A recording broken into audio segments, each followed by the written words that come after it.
আল্লাহর নবী বিশ্ব নবী রাহমাতাল লিল আলামিন বলেন, মান ক্বারা আয়াতাল কুরসিয়্যি দুবুরা কুল্লি সালাতিন মাকতুবাতিন লাম ইয়ামনাহু মিন দুখুলিল জান্নাতি ইল্লাল মাউত।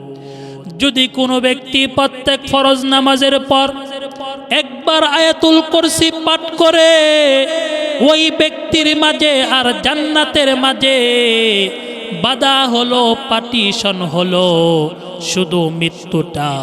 ওই ব্যক্তি মৃত্যুবরণ করতে দেরি হবে, আল্লাহর তৈরি জান্নাতের মধ্যে প্রবেশ করতে দেরি করবে না।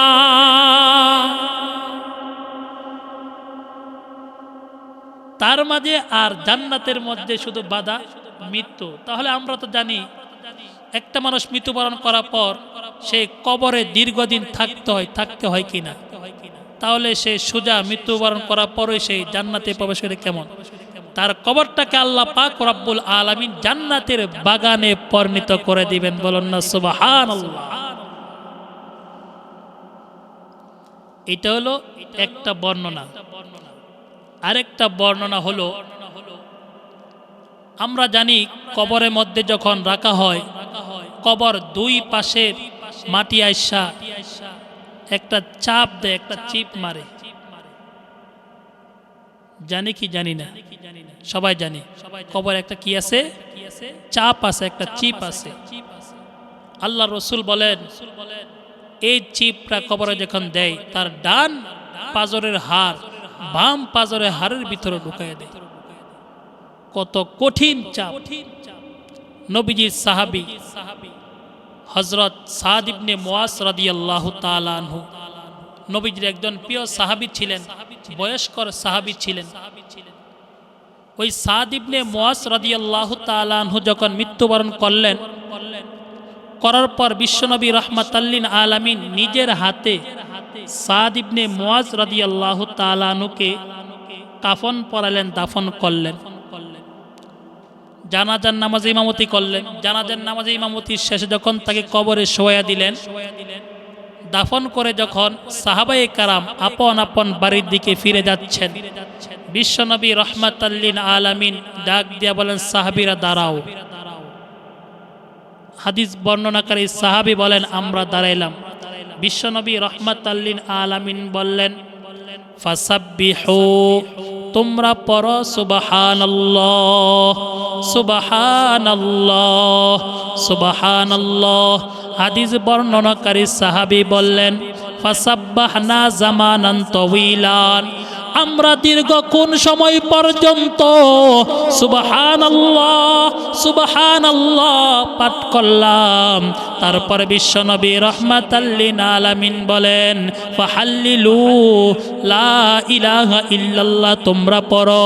হাদিস বর্ণনাকারী সাহাবী বলেন, ফাহাল্লালনা জামানান তাওয়িলান, দীর্ঘক্ষণ সময় পর্যন্ত আমরা পড়লাম লা ইলাহা ইল্লাল্লাহ, লা ইলাহা ইল্লাল্লাহ, লা ইলাহা ইল্লাল্লাহ। তারপর বিশ্বনবী রাহমাতাল লিল আলামিন বললেন, ফাকাব্বিরু, তোমরা পড়ো আল্লাহু আকবার, আল্লাহু আকবার। হাদিস বর্ণনাকারী সাহাবী বললেন, ফাকাব্বারনা জামানান তাওয়িলান, দীর্ঘক্ষণ সময় পর্যন্ত আমরা আল্লাহু আকবার, আল্লাহু আকবার পাঠ করলাম। আল্লাহর নবী বলেন, আলা ফারজিউ, ইচ্ছা করলে এখন তোমরা বাড়িতে যাইতে পারো। আল্লাহর নবীর একজন সাহাবী ডাক দিয়া বলেন, ইয়া রাসূলুল্লাহ ওয়া ইয়া হাবিবাল্লাহ,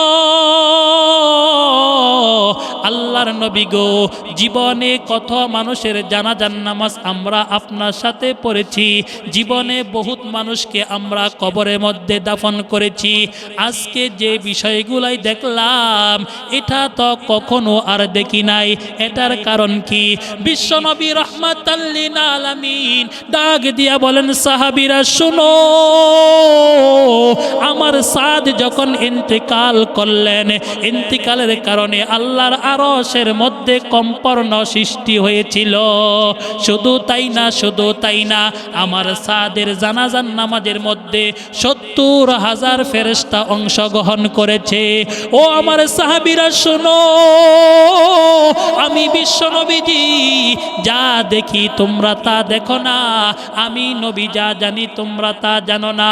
আমার সাহাবী সাদকে যখন কবরের মধ্যে শোয়াইয়া দিলাম, যখন আমরা তাকে কবরের মধ্যে মাটি দিয়ে দাফন করতেছিলাম, আমি নবীজি দেখতেছি আমার সাদকে চাপ দেওয়ার জন্য কবরটা সংকীর্ণ হয়ে যাচ্ছে। আমি বিশ্ব নবী রাহমাতাল লিল আলামিন এই দৃশ্যটা দেখে সহ্য করতে পারলাম না। তোমাদেরকে নিয়ে যখন আমি তাসবিহ তাহলিল তাহমিদ পাঠ করলাম, এর বদলতে আমার সাহাবী সাদ এই কবরের চিপ থেকে মুক্তি পেয়ে গেল। ও মুসলমান, এই কবরের চাপ সহ্য করতে পারবেননি? আল্লাহু আকবার। প্রত্যেকটা মানুষকে এই কবরের চাপ সহ্য করতে হবে। কেমন চাপ দিবে? আপনার ডান পাজের হাড় গুলাই বাম পাজের হাড়ের ভিতরে ঢুকাইয়া দিবে। এই কবরের চাপ থেকে মুক্তি পাওয়া যায় কয়েকটা কারণে, 3টা কারণে কবরের এই চাপ থেকে কি মুক্তি পাওয়া যাবে। এই 3টা কারণের মধ্যে 2টা কারণ হলো আল্লাহর হাতে, আর একটা কারণ হলো বান্দার হাতে। যে 2টা কারণ আল্লাহর হাতে, এর মধ্যে 1 নম্বর কারণ হলো যদি কোনো ব্যক্তি জুমার দিন শুক্রবার মৃত্যুবরণ করে আর ওই দিনে তাকে দাফন কাফন করা হয়, ওই ব্যক্তি এই কবরে আযাব থেকে, কবরের চাপ থেকে মুক্তি পাবে। 2 নাম্বার, যে ব্যক্তি রমজানুল মুবারকের মধ্যে মৃত্যুবরণ করবে, তাকে এই রমজান মাসে দাফন কাফন করা হবে, ওই ব্যক্তিও কি এই কবরের চাপ থেকে মুক্তি পাবে। কিন্তু শর্ত হলো ঈমান নিয়ে যেতে হবে। শুক্রবারে মৃত্যুবরণ আর রমজানুল মুবারকে মৃত্যুবরণ করলো, ওই দিনেই এই মাসে তাকে দাফন কাফন করলো, কিন্তু শর্ত কি? ঈমান নিয়ে মরতে হবে। বেঈমান অবস্থায় মারা গেলে সেই কবরের আযাব থেকে, কবরের চাপ থেকে সে মুক্তি পাবে না। এই জন্য এই 2টা কারাতে আল্লাহর হাতে। মৃত্যু মরার আগ পর্যন্ত আল্লাহর কাছে কান্নাকাটি করতে হবে, চাইতে হবে, বলতে হবে, আল্লাহ পাক যেন আমাদেরকে ঈমানের সাথে মৃত্যু নসিব করেন, জুমাবারের মৃত্যু নসিব করেন, রমজানুল মুবারকের মৃত্যু নসিব করেন। আর একটা যেটা বান্দার হাতে, সেটা হলো যদি কোনো ব্যক্তি প্রত্যেক ফরজ নামাজের পর একবার আয়াতুল কুরসি পাঠ করবে, আল্লাহ রসুল বলেন ওই ব্যক্তিও এই কবরের চাপ থেকে মুক্তি পাবে। এইগুলো বললাম আখিরাতের লাভ। দুনিয়া লাভ আছে না নাই? আয়াতুল কুরসি পাঠ করলে মানুষ সব নগদ চাই, আছে না নাই? আছে। বুখারী শরীফে একটা হাদিস, হযরত আবু হুরায়রা রাদিয়াল্লাহু তাআলা আনহু থেকে হাদিস বর্ণিত। আল্লাহর নবী সাহাবী হযরত আবু হুরায়রা রাদিয়াল্লাহু তাআলা আনহু বলেন, বিশ্বনবী রাহমাতাল লিল আলামিন রমজানুল মুবারকে, রমজান মাসে আমাকে গম পাহারাদারি করার জন্য নিযুক্ত করেছেন। আমি যখন সারা রাত্র গম পাহারাদারি করতেছি, রাত্র যখন অতি গভীর হয়ে গেল, ওই সময় একজন ব্যক্তি, একটা চোরা ব্যক্তি আইসা তার বস্তা নিয়ে, তার ব্যাগ নিয়ে সেই গম ভরতেছে ব্যাগের ভিতরে, বস্তার ভিতরে। আমি পিছন দিক থেকে গিয়ে তাকে ধরলাম। ধরার পর সেই বলতেছে, আপনি আমাকে ছেড়ে দিন, কারণ আমি অনেক অসহায়, আমি অনেক দরিদ্র, আমি অনেক গরিব। আমার উপরে আমার ছেলে মেয়ে, সন্তান, স্ত্রী, বাপ মার দায়িত্ব আছে, আপনি আমাকে ছেড়ে দেন, আমি অসহায় দুর্বল মানুষ। আবু হুরায়রা রাদিয়াল্লাহু তাআলা আনহুর দয়া আসলো, ওই চোরার প্রতি, ওই ব্যক্তির প্রতি মায়া আসলো, ছেড়ে দিল। যখন সকালবেলা হলো, বিশ্বনবী রাহমাতাল লিল আলামিনের কাছে গেল। যাওয়ার পর বিশ্বনবী রাহমাতাল লিল আলামিন হযরতে আবু হুরায়রা রাদিয়াল্লাহু তাআলা আনহুকে জিজ্ঞাসা করলেন, আবু হুরায়রা, গতকালকার রাত্রে চোরা কোথায়? আবু হুরায়রা রাদিয়াল্লাহু তাআলা আনহু বলেন, ইয়া রাসূলুল্লাহ, সে চোরকে আমি ধরেছিলাম, সে আমার কাছে অনেক কাকুতি মিনতি করেছে, সে অনেক গরিব, অসহায়, তার উপর অনেক সংসারে দায়িত্ব আছে, আমার দয়া মায়া তার প্রতি চলে আসলো, আমি তাকে ছেড়ে দিয়েছি। বিশ্বনবী বললেন, আবু হুরায়রা সে মিথ্যুক, সে মিথ্যা কথা বলেছে, আজকে রাত্র আসবে।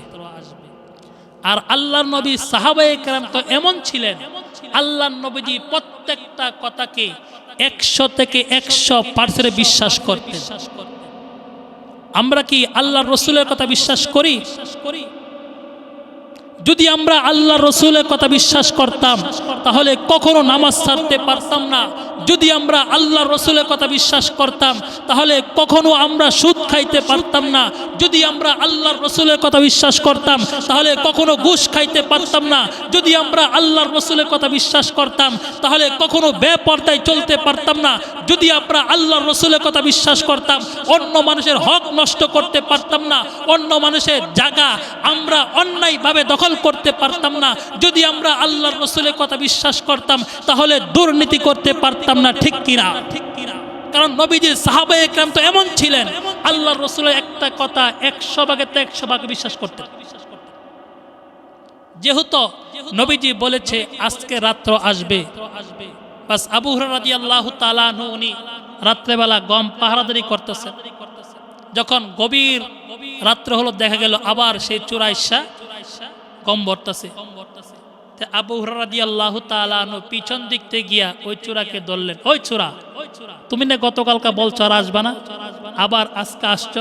এই চূড়া বলতেছে, হুজুর আজকে আমাকে ছেড়ে দেন, আমি আর আসতাম না, আমি অনেক গরিব অসহায় মানুষ, আমার উপর সংসারের সমস্ত দায়িত্ব আছে।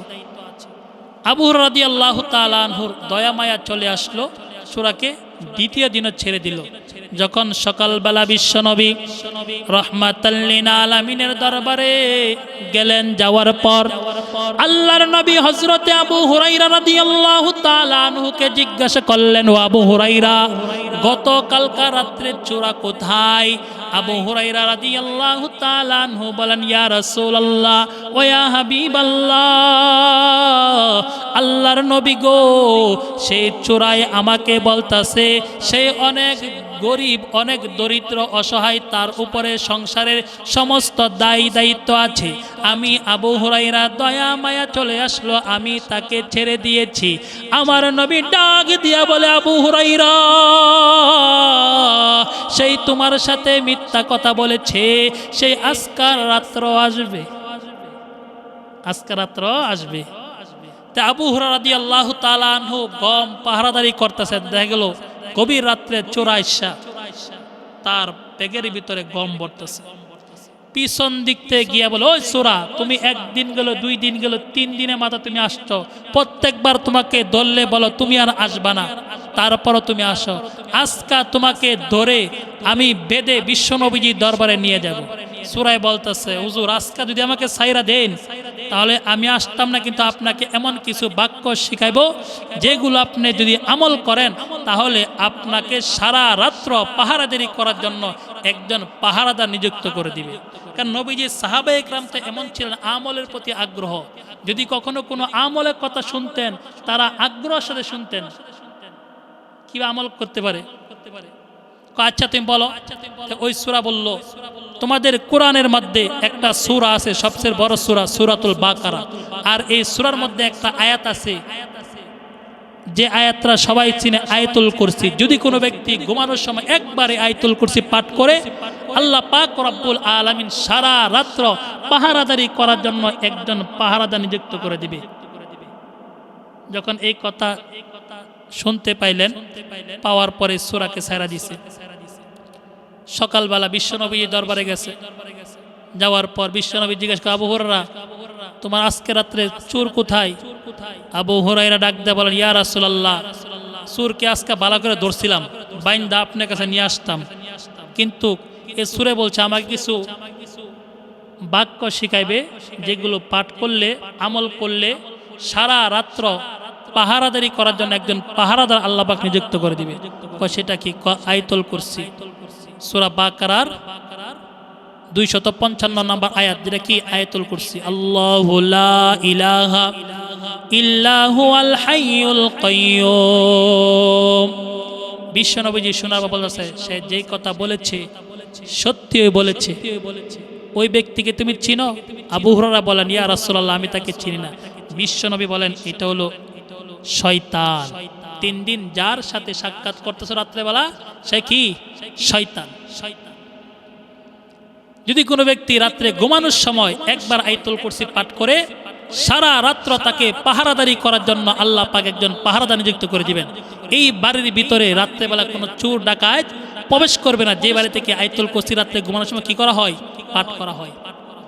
যখন আপনি কোনো জায়গায় সফরে বের হবেন, আয়াতুল কুরসি পাঠ করে বুকের মধ্যে ফু দিয়ে বের হন, আল্লাহ পাক আপনাকে হেফাজত করবে। আপনার সন্তান স্কুলে পাঠাইবেন, আপনার সন্তানকে মাদ্রাসায় পাঠাইবেন, এই আয়াতুল কুরসি পাঠ করে ফু দিয়ে আপনি তাকে পাঠান, আল্লাহ পাক নিজ হাতে আপনার সন্তানকে হেফাজত করবে। মানুষ 2 প্রকার। এক প্রকার হলো যারা আল্লাহ পাক সৃষ্টিকর্তা, আল্লাহ পাকের অস্তিত্ব আছে এই কথা বিশ্বাস করে। আরেক প্রকার হলো যারা আল্লাহ পাকের অস্তিত্বকে বিশ্বাস করে না, স্বীকার করে না। যারা আল্লাহ পাকের অস্তিত্বকে বিশ্বাস করে তাদেরকে বলা হয় আস্তিক, আর যারা আল্লাহ পাকের অস্তিত্বকে স্বীকার করে না, বিশ্বাস করে না, তাদেরকে বলা হয় নাস্তিক। আস্তিক যারা, এরা বিশ্বাস করে এই দুনিয়াটা এমনি এমনি হয় না, এই দুনিয়ার সৃষ্টি করা একজন সৃষ্টিকর্তা আছে, আসমান জমিন গাছপালা সব কিছু একজন স্রষ্টা কি করছেন? সৃষ্টি করেছেন। আর যারা নাস্তিক এরা বলে না, এগুলো এমনি এমনি হয়ে গেছে, there is no God, আল্লাহ বলতে কোনো কিছুই নাই। আল্লাহ পাকের যেন অস্তিত্ব আছে, আল্লাহ পাক কুরআনুল কারীমের বহু জায়গার মধ্যে আল্লাহ পাক নিজেই বয়ান করেছেন। এর মধ্যে জামে কামেল পরিপূর্ণভাবে যেই জায়গার মধ্যে বয়ান করেছেন সেটা হলো এই আয়াতুল কুরসির মধ্যে। আল্লাহ পাক রব্বুল আলামিন বলেন, আল্লাহু লা ইলাহা ইল্লাহু আল হাইয়ুল কাইয়্যুম। আল্লাহ আল্লাহ এমন একটা শব্দ, যে শব্দরা জবান দিয়ে উচ্চারণ করলে সওয়াব হয়। আল্লাহ পাক বলেন, ও আমার বান্দা, ও আমার বান্দি, তোমরা যদি আমি আল্লাহর কাছে দোয়া করো, আমি আল্লাহ তোমাদের দোয়াকে কবুল করব। যদি তোমরা আমি আল্লাহর কাছে কোনো কিছু চাও, আমি আল্লাহ তোমাদেরকে দিব। আল্লাহ বলে, আমার বান্দা, আমার বান্দি, আমি আল্লাহর কাছে তোমরা চাও, আমি আল্লাহর কাছে বলো, আমি আল্লাহ তোমাদেরকে দিব। আল্লাহ এই শব্দটা আল্লাহ পাকের সত্তাগত নাম। আল্লাহ রসুল বলেন, আল্লাহ পাকের 100 নাম আছে, এর মধ্যে একটা নাম কি? আল্লাহর সত্তাগত। বাকি নাম কি? বাকি নাম হলো আপনার গুণগত নাম। যেরকম যখন একটা সন্তান জন্মগ্রহণ করে 7 দিন বয়সে তার বাবা একটা নাম রাখে সালমান। যখন এই ছেলেটা 6 বছর হওয়ার পর মাদ্রাসায় ভর্তি করার পর সেখান থেকে হাফেজে কুরআন হয়, হেফজ সম্পন্ন করে, বাড়িতে 3 দিনের ছুটিতে আসার পর খাবারের সময় তার আম্মা ডাক দেয়, সালমান আসো, খাবার খেয়ে যাও। আবার যখন সেই হাটহাজারী মাদ্রাসা, মাদানীনগর মাদ্রাসা, ফরিদাবাদ মাদ্রাসায় গিয়ে ভর্তি হইয়া দাওরাই হাদিস মাস্টার্স কমপ্লিট করার পর যখন বাড়িতে আসে তখন মানুষটাকে ডাকে কি? মাওলানা সাহেব। এই ছেলের নাম ছিল কি? সালমান। হেফজ শেষ করার পরে মানুষটাকে ডাকতো কি? হাফেজ সাহেব। দাওরা পড়ার পরে কি? মাওলানা সাহেব। যখন সে 2 বছর ইফতা কোর্স কমপ্লিট করার পর বাড়িতে আসা মানুষটাকে ডাকে কি? মুফতি সাহেব। কি সাহেব ডাকে? মুফতি সাহেব।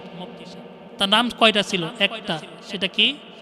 সালমান। এটা কি তার সত্তাগত, এটা তার জাতি নাম। আর হাফেজ সাহেব, মাওলানা সাহেব, মুফতি সাহেব তার ডাক নাম বা গুণগত নাম। এখন এলাকার লোক চিন্তা করলো, আমাদের মহল্লার বিশাল বড় মসজিদ একজন খতিব সাহেবের প্রয়োজন, যেহেতু আমাদের সন্তান ওই এলাকার সন্তান হাফেজ মাওলানা মুফতি, তাকে খতিব হিসেবে নিয়োগ করি। যখন সেই খতিব হিসেবে নিয়োগ হয় এলাকার মধ্যে, তখন মানুষ যায় খতিব সাহেব। এখন হাফেজ সাহেব ডাকে না, মাওলানা সাহেব ডাকে না, মুফতি সাহেব না, কি সাহেব ডাকে? খতিব সাহেব। এই খতিব সাহেব বাবা চিন্তা করলো, সন্তানের বয়স তো কম হয় নাই, পড়ালেখা শেষ করে এখন চাকরি বাকরি করতেছে, বিবাহর উপযুক্ত হয়েছে, একটা বিবাহ শাদী করাই দিই। যে একটা মেয়েকে বিবাহ করানোর পর এই মেয়ের নাম হলো সকিনা। যখন ওই ব্যক্তিটা এই খতিব সাহেব যখন শ্বশুর বাড়ির যায়, তখন তাকে হাবে সাহেব বলে না, মাওলানা সাহেব বলে না, তাকে মুফতি সাহেব বলে না, খতিব সাহেব না, কি বলে? সকিনার জামাই। কি বলে? সকিনার জামাই। যখন কিছুদিন যাওয়ার পর একটা সন্তান হয়, এই সন্তানের নাম রাখে আরিফ। তখন মানুষ তাকে আর হাফেজ সাহেব, মাওলানা সাহেব, মুফতি সাহেব, খতিব সাহেব, সকিনা জামাই বলে, বলে কি আরিফের বাপ, ঠিক কিনা? তা তার নাম কয়টা? একটা, কি? সালমান। বাকি যে নাম আছে হাফেজ সাহেব, মাওলানা, মুফতি, খতিব সাহেব, সকিনা জামাই, তারপর কি আপনার আরিফের বাপ, এগুলো সব তার গুণগত নাম, তা সব তার ডাক নাম। কথা বোঝাতে পারলাম না? আল্লাহ পাকের একটা নাম, এটা কি সত্তাগত জাতি নাম, বাকি সব আল্লাহ কি গুণগত নাম। এই নামের মধ্যে বিশ্বনবী বলেন ইসমে আজম আছে। যদি কোনো ব্যক্তি নামগুলা নিয়ে দোয়া করে, আল্লাহ পাক সে দোয়া কি করেন? কবুল করেন। আল্লাহ দোয়া ফিরাইয়া দেন না। আল্লাহু লা ইলাহা ইল্লাহু, আল্লাহু লা ইলাহা ইল্লাহু, কোনো ইলা নাই, কোনো মাবুদ নাই একমাত্র আল্লাহ পাক ছাড়া। ইলা কয়জন? একজনই। আল্লাহ পাক রব্বুল আলামিন বলেন লাউ কানা ফীহিমা আলিহাতুন ইল্লাল্লাহ লাফাসাদাতা, যদি আসমান জমিনের মধ্যে এক ইলা না থাকা যদি আরো ইলা থাকতো, আরো খোদা থাকতো, তাহলে আসমান জমিন সব কিছু ধ্বংস হয়ে যাইতো। কারণ এক আল্লাহ বলতো, এক খোদাই বলতো আজকা বৃষ্টি দিব, আরেক খোদাই বলতো না না আজকা রৌদ্র দিব, এক খোদাই বলতো আজকা সূর্যের আলোটা দুনিয়ার মধ্যে পরিপূর্ণভাবে পৌঁছাইব না, আরেক খোদাই বলতো না আজকা প্রকার করে দিব। এরকম হইতো কি হইতো না? যদি এরকম হইতো তাহলে আসমান জমিন সব ধ্বংস হয়ে যাইতো, ঠিক কিনা? একমাত্র মালিক ইলা মাবুদ একজনই। আপনার পীর সাহেবকে আপনি অনেক সম্মান করবেন, অনেক খাওয়াইবেন, হাদিয়া তুফা দিবেন, কিন্তু পীর সাহেবের পায়ের মধ্যে কি সেজদা করা যাবে না? পীর সাহেব পায়ে সেজদা করা যাবে? সেজদা করা যাবে না। একমাত্র সেজদা কাকে করতে হবে? আল্লাহকে করতে হবে। আল্লাহ ছাড়া কাউকে সেজদা করা যাবে না। তো অনেকে বলে সেজদা করা এটা জায়েজ। কোথায় আছে? কোরআনে। কোরআনে কোন জায়গায় কয়? ইউসুফ আলাইহিস সালামের 10 ভাইয়েরা মিল্লা ইউসুফ নবীকে কি করছিল? সেজদা করছিল। এটা দলিল দেয়। তো ইউসুফ আলাইহিস সালামের 10 ভাই মিলে সেজদা করছে ইউসুফ নবীকে। এই সেজদার দুইটা অর্থ, একটা হলো কি আবিধানিক অর্থ, আর একটা পারিভাষিক অর্থ। আবিধানিক অর্থে সেজদা বলা হয় সের ঝুঁকানো, মাথাটা একটু নত করা। আর পারিভাষিক অর্থে সেজদা বলা হয় আপনার জমিনের মধ্যে কি মাথাটা লাগানো। তো ইউসুফ আলাইহিস সালামের 10 ভাইয়েরা যায় ইউসুফ নবীকে সেজদা করছিল, পারিভাষিক অর্থে করে না, আবিধানিক ভাবে করছিল, আবিধানিক অর্থে করেছিল, অত সের ঝুঁকাইছিল। এটাকে বলা হয় কুরনিশ। কোন জিন্দার পায়ে মুর্দার কবরের মধ্যে সেজদা করা যাবে না। একমাত্র সেজদা যদি কত একমাত্র আল্লাহ পাক রব্বুল আলামিনকে করতে হবে। আল্লাহ ছাড়া কাউকে সেজদা করা যাবে না। আল্লাহু লা ইলাহা ইল্লাহু আল হাইয়ুল কাইয়্যুম। আল হাই, আল্লাহ সদা জিন্দা। আল্লাহ কি? সদা জিন্দা, সর্বদা কি? জীবিত। আল্লাহ পাক আগেও ছিল, এখনো আছে, ভবিষ্যতেও থাকবে। আমরা তো সদা জিন্দা না। আমরা এক সময় দুনিয়াতে ছিলাম না, এখন আছি, আবার থাকবো না। এই কথাটা আল্লাহ পাক রব্বুল আলামিন কুরআনুল কারীমের মধ্যে বলেন। আল্লাহ পাক কুরআনুল কারীমে সূরাতুল মুলুকে বলেন আল্লাযী খালাকাল মাউতা ওয়াল হায়াতা লিয়াবলুয়াকুম আইয়ুকুম আহসানু আমালা। আল্লাহ বলেন আল্লাযী খালাকাল মাউতা। আগে আল্লাহ পাক বলে না আল্লাযী খালাকাল হায়াত বলে না, কি বলছেন? উলামায়ে কেরাম আছে, জিজ্ঞেস করো। আল্লাহ পাক আগে বলছেন আল্লাযী খালাকাল মাউতা, পরে কি বলছেন? ওয়াল হায়াতা। তা মাউত মানে আগে ছিলাম না, এখন আছি আবার কি থাকবো না, না থাকাটা এটাই কি মাউত। আল্লাহ পাকের এমন হয় নাই, আল্লাহ পাক আগও ছিল, এখনো আছে, পরও থাকবে। আল্লাহ পাকের অস্তিত্বের মধ্যে কখনো আসে যায় না, সর্বদাই আছে।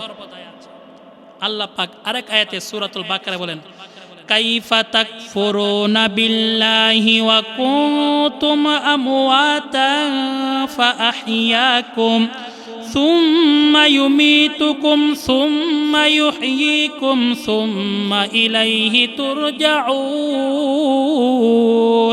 আল্লাহ পাক রব্বুল আলামিন বলেন, কাইফা তাকফুরুনা বিল্লাহ, তোমরা কেমন করে আল্লাহকে অস্বীকার করো, ওয়া কুনতুম আমওয়াসিলামিত ফাআহইয়াকুম, অতঃপর আল্লাহ তোমাদেরকে জীবিত করেছে, সুম্মা ইউমীতুকুম, আবার মৃত্যুবরণ করবা, সুম্মা ইউহয়ীকুম, আল্লাহ আবার তোমাদেরকে জীবিত করবে, সুম্মা ইলাইহি তুরজাউন, তোমরা আবার আল্লাহর দিকে প্রত্যাবর্তন করতে হবে, ফিরতে হবে। আগে আল্লাহ পাক হায়াত বলে না, আগে কি বলছে আল্লাহ পাক মওতে কথা বলছে। আগে এক সময় আমরা এই দুনিয়াতে ছিলাম না, এখন আছি, আবার কি থাকবো না। তারপর আল্লাহ পাক রব্বুল আলামিন বলেন, আল হাইয়ু, যেরকম আল্লাহ পাক সদা জিন্দা, আমরা সদা জিন্দা না, কারণ আমরা কি করি, আবার ঘুম মানুষের কি অর্ধেক মৃতবাই। যখন আমরা ঘুমাই তখন কি দুনিয়ার কোনো কিছু বলতে পারি? দুনিয়ার কোনো কিছু আমরা বলতে পারি না। মানুষ ঘুমাইলে তার সব কিছু কি মানে অচেতন হয়ে যায়, সে আর কোনো কিছু বলতে পারে না, কোনো কিছু বোঝে না। এরা মৃত্যুর কি মৃত্যুর অর্ধেক ভাই। কারণ একজন ডিসি সাহেব যখন ঘুমায় সেই বলতে পারে না ঘুমন্ত অবস্থায় আমি একটা জেলার দায়িত্বের মধ্যে আছি। একজন এমপি সাহেব যখন ঘুমায় সেই জানে না আমি হইলাম একটা থানার এমপি। একজন রাষ্ট্রপতি যখন ঘুমায় তখন সেই জানে না সে একটা দেশের রাষ্ট্রপতি, এক বাংলাদেশের প্রধানমন্ত্রী। তারেক জিয়া যখন ঘুমায় সেই বলতে পারে না আমি হইলাম বাংলাদেশের প্রধানমন্ত্রী, ঠিক কিনা? যখন ঘুম ভাঙ্গে, ঘুম ভাঙ্গার পর সেই বলতে পারে আমি হইলাম বাংলাদেশের প্রধানমন্ত্রী। রাষ্ট্রপতি বলতে পারে আমি হইলাম বাংলাদেশের রাষ্ট্রপতি। একজন ডিসি বলতে পারে আমি হইলাম একটা জেলার দায়িত্বশীল ব্যক্তি। একজন এমপি সাহেব ঘুম ভাঙ্গার পর বলতে পারে আমি হইলাম একটা থানার দায়িত্বশীল ব্যক্তি, ঠিক কিনা? আল্লাহ পাকের লা তাখুযুহু সিনাতুন ওয়ালা নাওম, আল্লাহ পাকের কোনো ঘুম নাই, আল্লাহ পাকের কোনো ઊંઘ নাই, ঠিক কিনা? কারণ আমাদের ঘুম আছে, আমাদের ઊঁঘ সব আছে। আল্লাহ সর্বদাই জিন্দা, আল্লাহ কখনো মরদা না, আল্লাহ সর্বদা জিন্দা আছে। আল হাইয়ুল কাইয়ুম, আল্লাহ সদা সর্বদাই দ্বন্দ্বয়মান। আল্লাহ পাক সর্বদা কি দ্বন্দ্বয়মান, সর্ব অবস্থা আল্লাহ পাকের একই শক্তি। কারণ মানুষের তিন অবস্থা, মানুষ যখন শুয়ে পড়ে তখন তার এক অবস্থা, মানুষ যখন বসা থাকে তার আরেক অবস্থা, মানুষ যখন দাঁড়ায় তখন আরেক অবস্থা। একজন মানুষ শুয়ে রয়েছে, তাকে যদি বলেন 20 কেজি ওজনে একটা পাথর উঠানোর জন্য সে পারবে না। একজন মানুষ বসা, তাকে যদি বলেন যে 40 কেজি ওজনের পাথরটা তুমি আঙ্গি দাও, পারবে না। একজন মানুষ দাঁড়ায় আছে, তাকে যদি বলেন 50 কেজি ওজনের পাথরটা কি করা আঙ্গাও, সে পারবে, ঠিক কিনা? কারণ শোয়া থাকলে একরকম শক্তি, বসা থাকলে আরেক রকম শক্তি, দাঁড়ানো থাকলে আরেক রকম শক্তি। মানুষের তিনটা অবস্থা। কারণ মানুষের কালো তিনটা, একটা কি আপনার যৌবনকাল, শৈশবকাল, আরেকটা হলো আপনার বৃদ্ধকাল। শৈশবকালে যে কাজটা মানুষ, যে শক্তি আছে, যৌবনকাল শক্তি আরো একটু বেশি, বৃদ্ধকালে মানুষ শক্তি আরো একটু কম। আল্লাহ পাকের কখনো এরকম অবস্থা, আল্লাহ সর্বদা কি সদা সর্বদাই দ্বন্দ্বয়মান। লা তাখুযুহু সিনাতুন ওয়ালা নাওম, আল্লাহ পাকে কোনো ઊঁঘ নাই, আল্লাহ পাকে কোনো ঘুম নাই। আল্লাহ পাক ઊঁঘ, ঘুম এগুলো থেকে আল্লাহ কি পবিত্র, এগুলি আল্লাহ পাক গ্রহণ করে নাই। কারণ আমাদের ঘুম আছে, আমাদের ઊঁঘ আছে, ঠিক কিনা? হযরতে মূসা আলাইহিস সালাতু ওয়াস সালাম যখন আল্লাহ পাকের সাথে তুর পাহাড়ে যাইতেন কথা বলার জন্য, তখন মূসা নবী আল্লাহকে বলছেন, আল্লাহ আপনি এত কিছু দায়িত্বশীল, কিন্তু আপনি ঘুমান কখন? তখন আল্লাহ পাক রব্বুল আলামিন বলেছিলেন, ও মূসা আমি ঘুমাই না। মূসা নবী বলে, এটা কেমন করে সম্ভব? কারণ এটা আমার দ্বারা সম্ভব, তোমার দ্বারা সম্ভব না। আল্লাহর নবী হযরতে মূসা বলেন, আল্লাহ এটা আমি বুঝি না কেমন করে আপনার দ্বারা সম্ভব। আমার আল্লাহ মূসা নবীকে ডাক দিয়া বলে, ওরে মূসা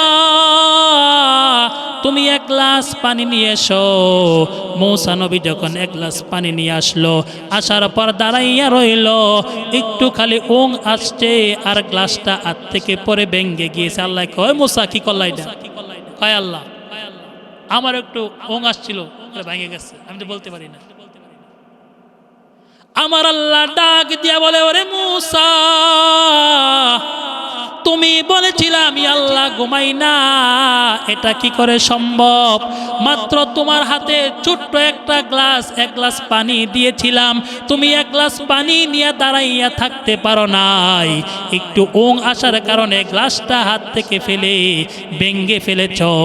আমি আল্লাহর কুদরতি হাতের মধ্যে এই পুরা দুনিয়াটা, আসমান জমিন এবং যা কিছু আছে সবগুলাই আমি আল্লাহর কুদরতি হাতে। আমি আল্লাহ যদি ঘুমাইয়া যাই, তাহলে আমার এই আসমান জমিন এই পৃথিবীর কি অবস্থা হবে?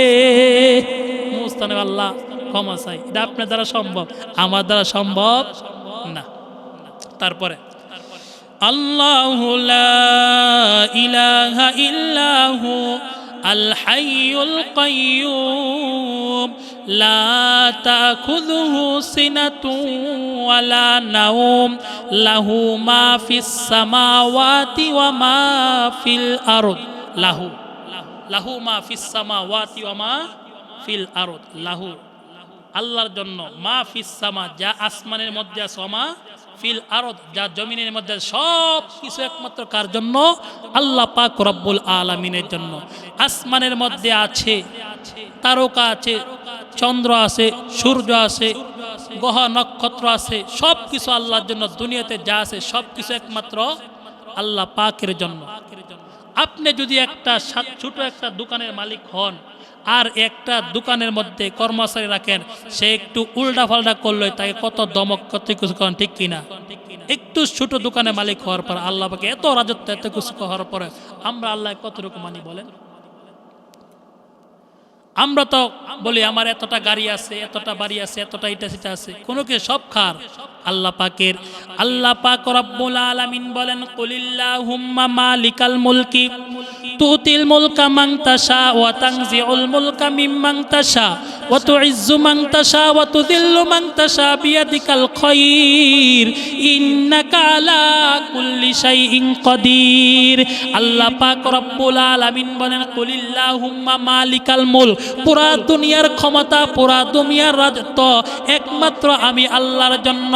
আমি আল্লাহ যদি কাউকে চাই সম্মানিত করি, আমি আল্লাহ যদি কাউকে চাই বেইজ্জতি করি, আমি আল্লাহ সব কিছুর ক্ষমতার শক্তির অধিকারী। অথচ বলি বাংলাদেশের মালিক আমি, আমেরিকার মালিক আমি, মালিক হইলাম ভারতের, আমি মালিক হইলাম সৌদি আরবে। আল্লাহ বলে, ও বান্দা কোনো কিছুর মালিক তুমি না, সব কিছু মালিক হইলাম আমি আল্লাহ। মাত্র একটু ক্ষমতা পাওয়ার পরে, একটু শক্তি পাওয়ার পরে দেখা যায় কত রকম দুর্ব্যবহার, দুর্নীতি, চাঁদাবাজি করা হয়, ঠিক কিনা? আর সব কিছু কার জন্য? লাহু মা ফিস সামাওয়াতি ওয়াল আরদ, একমাত্র আল্লাহর জন্য। এই দুনিয়ার মধ্যে যা কিছু আছে সব একদিন না একদিন ধ্বংস হয়ে যাবে, সব ধ্বংস হয়ে যাবে, কোনো কিছু কি বাকি থাকবে না। একমাত্র থাকবে আল্লাহ পাকের অস্তিত্বটা, শুধু খালি এই দুনিয়াতে বাকি থাকবে। হযরতে ইসরাফিল আলাইহিস সালাতু ওয়াস সালাম যখন সিংহার মধ্যে ফুৎকার দিবেন, এই আসমান, এত বড় বড় আসমান ভেঙ্গে চূর্ণ বিচূর্ণ হয়ে যাবে। তারকারাজি, বড় বড় তারকারাজি গুলাই গ্লাসের মধ্যে বাড়ি দিলে একটা গ্লাস, আয়না যেরকম চূর্ণ বিচূর্ণ হয়ে যায়, এরকম চূর্ণ বিচূর্ণ সব হয়ে যাবে। বড় বড় পাথর, মাটির পাহাড়, এই পাহাড়গুলাই একদম দোলার বাতাসের মধ্যে দোলার সাথে উঠতে থাকবে।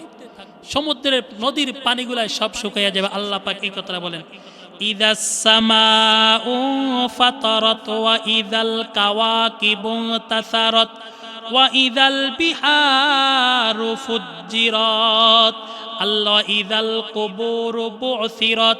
আল্লাহ পাক রব্বুল আলামিন বলেন, এত বড় আসমান হযরতে ইসরাফিল আলাইহিস সালাতু ওয়াস সালাম যখন সিংহার মধ্যে ফুৎকার দিবেন, এত বড় আসমান ভেঙ্গে চূর্ণ বিচূর্ণ হয়ে যাইবে।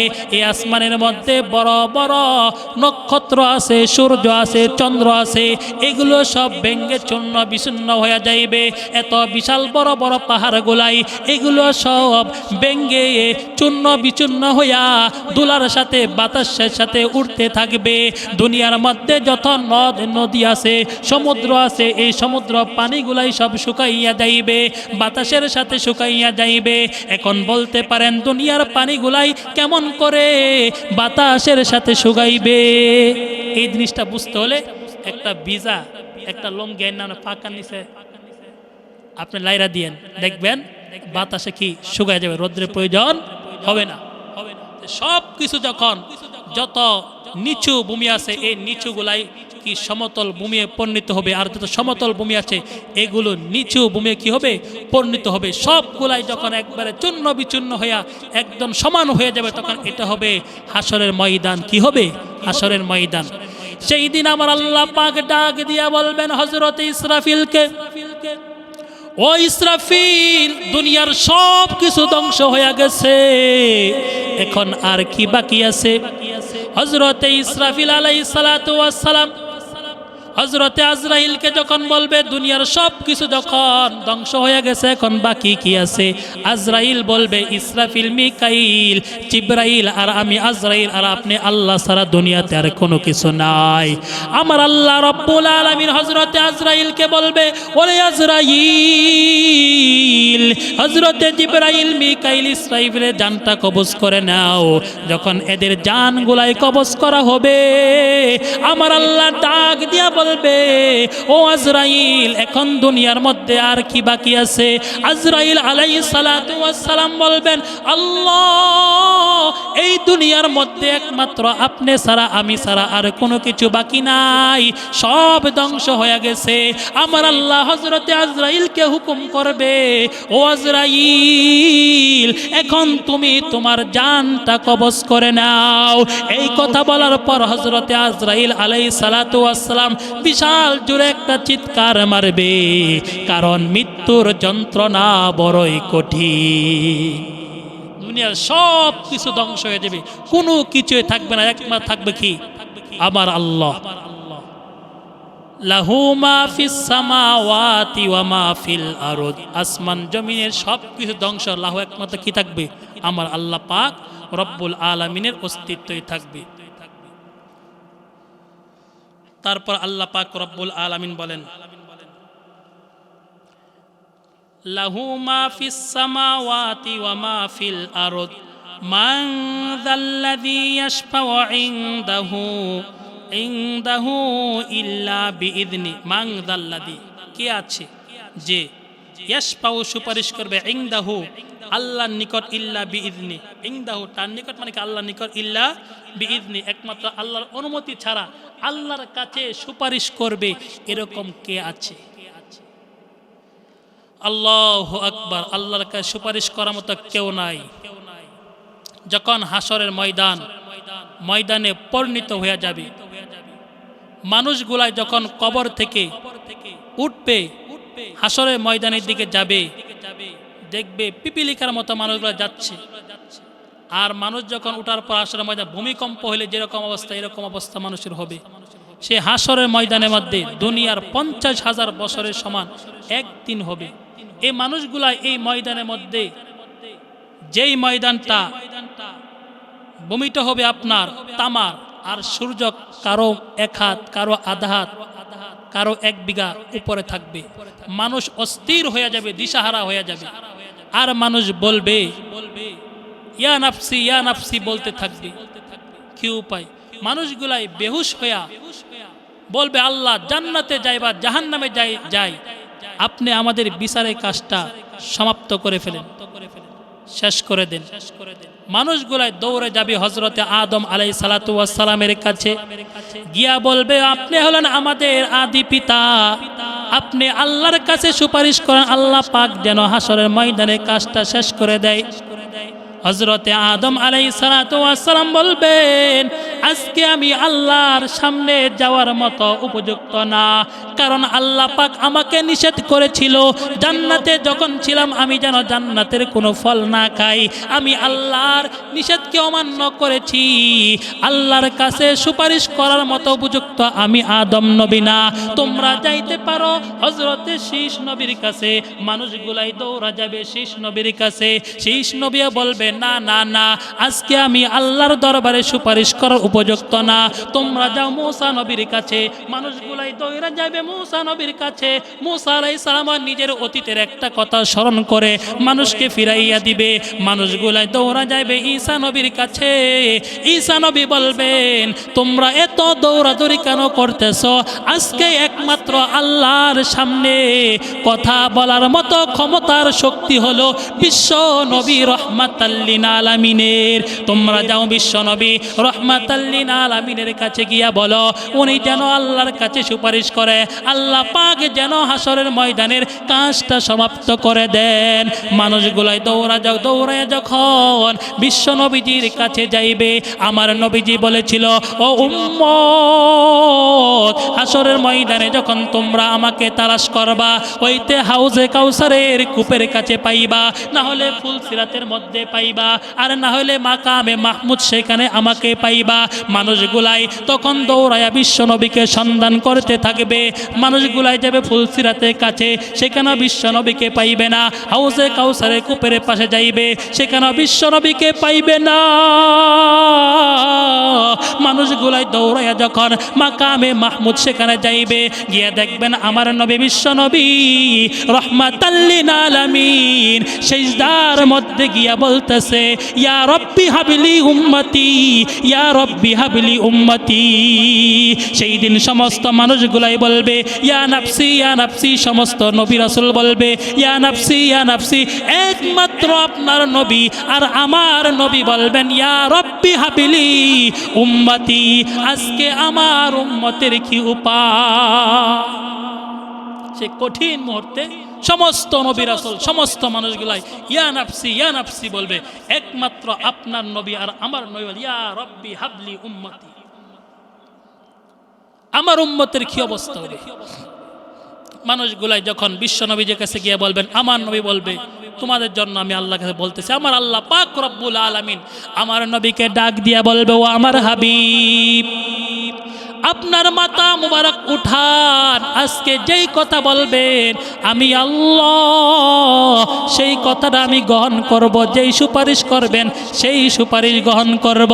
আমার নবী যখন সুপারিশ করবে হাসরের ময়দানে কাজটা সমাপ্ত করে দেওয়ার জন্য, তখন আমার আল্লাহ হাসরের ময়দানে কাজ সমাপ্ত করে দিবে।